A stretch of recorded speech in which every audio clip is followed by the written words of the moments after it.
Hey guys, happy Monday. It's Daryl here. It's 10 a.m. here in Connecticut on the East Coast, and as usual, I just got back from my bike ride. This video is going to be straight from my heart, an opinion piece. There's a couple of videos I wanted to do before Trump got sick. I wanted to talk about his rally. It was Wednesday night in Duluth at the Duluth airport in Minnesota. It was one of the worst racist rhetoric, appalling speeches I think Trump's ever given, where he laid into Representative Omar, telling her that she should go back to her country once again. He's bragging about how he's kept refugees and people, how he's keeping those people from Syria and Yemen, and it was just a hate-filled speech. And this was amazing too, because just the day before he was taken to task for not condemning white supremacy, and he turns around, goes to Minnesota Wednesday, and just pours it on for this crowd. Just a hate-filled speech aimed at the people of these African nations as being S-holes, S-hole countries. He was at his height of racist bull, and I thought about that, and I thought about how he was using those people. He had nothing good to say about himself, about what he's done with the COVID, this whole thing. And he was he might have even known at that point, or had a suspicion that he was positive at that point. So he had nothing to fall back on, what he's done to this country. Now, I'm going to get to that in a second. This is one of those pessimistic, I'm in one of those places today. And so what did he fall back on?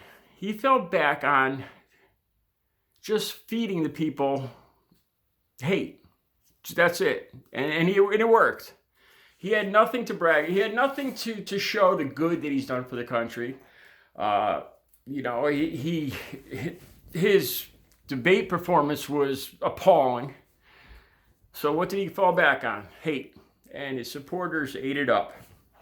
And I started talking about, there's this father-son team in California that has a internet site that talks about a coming civil war, feeding into it, and about how the left is going to steal the election and how the right is ready and armed. And I just looked around at this country, and it's just one of those moments where, I don't know if it's a moment of clarity, a moment of horror, or what, but I looked around at what we've become in this last 4 years. And there's people that actually want to continue this. Seriously, look at how divided we are right now. We are more divided than we've ever been. I started thinking back to the 60s with the hippies and the flower children, Kent State. And I thought about that. It's like, well, maybe this has happened before. It's like, no, this is far beyond. And I thought about it. I thought about how Trump has played into this and how we've all fallen for it. I mean, it goes all the way back to 2012, 2014 with Trump interjecting his hate-filled rhetoric in newspapers and comments as soon as he could, with tweeting and all that. And he made it all about him. And this entire country has been pulled into it right now. We are completely polarized. It's not even about Republican or Democrat anymore. It's about Trump versus non-Trumpers. He bragged to Bob Woodward about how he brings out the rage in people. Seriously, a lot of you guys have probably seen this. It's on tape where Donald Trump says he brings out the rage in people, and I really thought about that, and that is such a true statement. Think about it. Rage. I'm sure there's Trump supporters out there thinking, "Great." No, man. You ask anybody.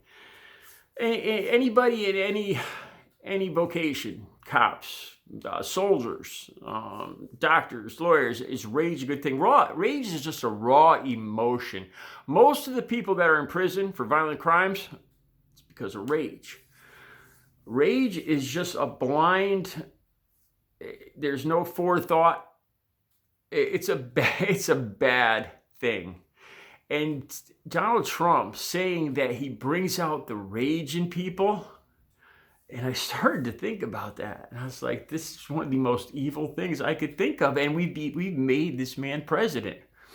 I started thinking about the election, how the Trump supporters truly believe. They truly believe, like this father-son team in California, that the left is working to cheat, to steal the election.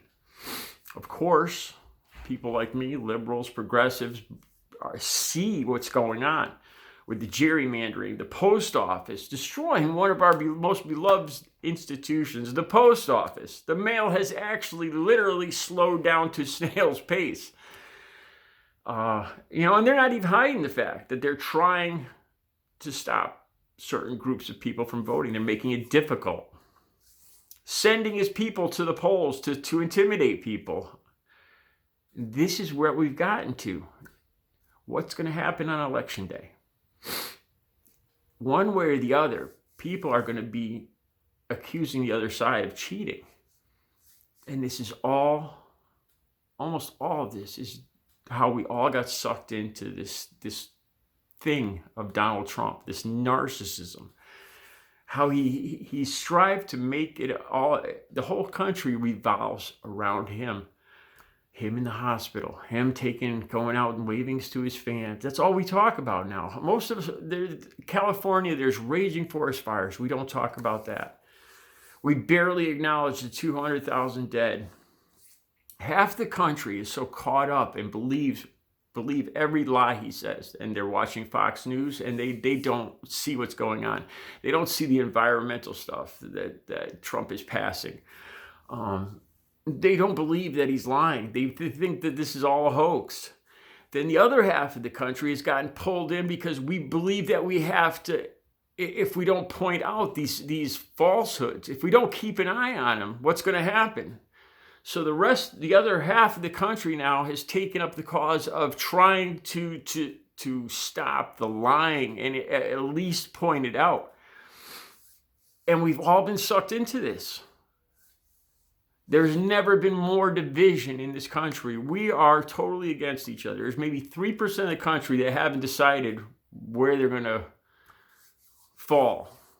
But think about this, election day, what's going to happen? No matter if Biden wins or Trump wins, there's going to be, and why? Because Donald Trump has said over and over and over again, he doesn't trust the election. There was another article about the biggest source of insecurity and misinformation about the election has come from the Trump administration itself.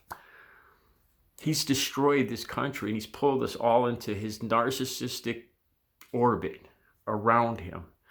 Look what's going on. We don't even, and I'll be honest with you guys, a lot of us don't even know what's going on in the rest of the world. And we're all sucked into this. How many people, how many of you out there are cut off on the road? Or maybe somebody cuts in front of you in line. And what's the first thing that goes through your head? I bet you he's a Trump supporter. Or I bet you he's a radical liberal. Yeah, I do it. If I get cut off on the road, I swear that person's a Trump supporter, because Trump supporters are rude, self-absorbed idiots. Look at what we become. I'm not going to blame it all on him. I think the situation was ripe for this to happen. I think a lot of people were scared of change. They were scared. They were deep down. They were angry at the audacity of a black man actually having the self-confidence to become president. Imagine that. And I think a lot of them couldn't handle it deep down. I think a lot of people were scared about the LGBTQT community. A lot of men have insecurities, and they were insecure about that. A lot of women were insecure. They didn't even want to see women become politicians. They wanted to go back to the good old 50s because they were secure there. They were secure being the little housewife, not having to deal with big bad politics. And all it took was for Trump to come along and make it all about him and divide the whole country. Look at it. Look at us now. We have a president that has made states, some of the states in the country, his enemies. Look at the way he looks at California, at New York. He treats New York and California worse than he treats North Korea. He's made parts of this country and people of this country more of an enemy than our actual people, the other countries that are actually a real threat to us. The countries that are like North Korea. And we're all sucked into this narcissistic orbit of his. Like I said, half the country is just buying whatever he says, and the other half of the country is trying desperately to stop him, to point out what's going on, to show, to fact check, to keep up with the 20,000 plus lies that he tells on a daily basis. And we're all sucked into this orbit. We've all thrown our best self-interest aside. Drug prices, rebuilding roads and highways, education, all thrown by the wayside because everything revolves around Donald Trump now. Everything revolves around Donald Trump. And we're at each other's throat. Look what he's done to this country over the last 4 years. Watch what happens on Election Day. All right. I'm sorry if this was a downer. You guys have a good Monday. I'll be back later.